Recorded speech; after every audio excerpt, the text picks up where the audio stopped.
বন্ধুরা অনেকেই জানতে চাইছেন যে অন্নপূর্ণা ভান্ডারের অনলাইন অ্যাপ্লিকেশনের ওয়েবসাইটে আমরা কি করে যাব অনলাইন অ্যাপ্লিকেশন করার জন্য।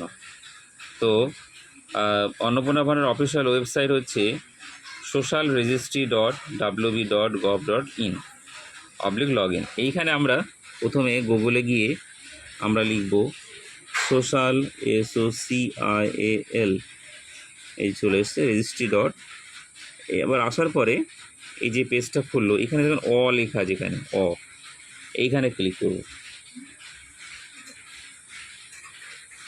এখানে ক্লিক করার পরে দেখুন একটা পেজ খুলে গেল, উপরের দিকে তুলতে হবে। এই যে অ্যাপ্লাই নাও অনলাইন, এখানে ক্লিক করব। করার পরে এখানেও একটা পেজ খুলে গেল, এই যে অনলাইন ফর্ম ফিল আপ শুরু করুন, এখানে ক্লিক করতে হবে। করার পরে একটা পেজ খুলবে, দেখুন উপরে লেখা আছে পাবলিক অ্যাক্সেস, নিচে অ্যাক্সেস সিটিজেন পোর্টাল, নিচে অ্যাক্সেস ডিপার্টমেন্ট অফিসার। এইখানে না, আমরা অ্যাক্সেস সিটিজেন পোর্টালে আমরা ক্লিক করব।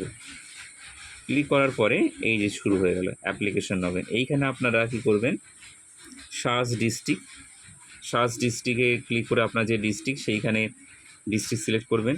রেজিস্টার মোবাইল নাম্বার দেবেন, দেওয়ার পরে রিকোয়েস্ট ওটিপি আসার পরে দেখবেন একটা ক্যাপচা কোড আসবে, সেইটাকে ক্যাপচা কোড দিলেই আপনার কিন্তু অ্যাপ্লিকেশনের পেজ খুলে যাবে।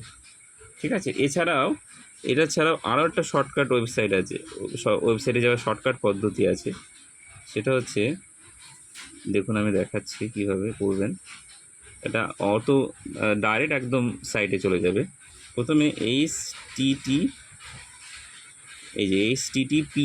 এইচটিটিপিএস এটা কিন্তু দিতে হবে, https://socialregistry.wb.gov.in। সরাসরি এটাকে ক্লিক করি, দেখুন একদম পুরো সরাসরি আমরা কিন্তু সাইটে চলে যাচ্ছি। এখানে কিন্তু ওই অত কিছু না, ডাইরেক্ট আমরা কিন্তু ওয়েবসাইটে যেতে পারছি। সুতরাং এইটাতে করায় আপনার ভালো হবে। যারা জানেন না জেনে নেবেন। ভিডিওটা ভালো লাগলে লাইক কমেন্ট করবেন। Thank you.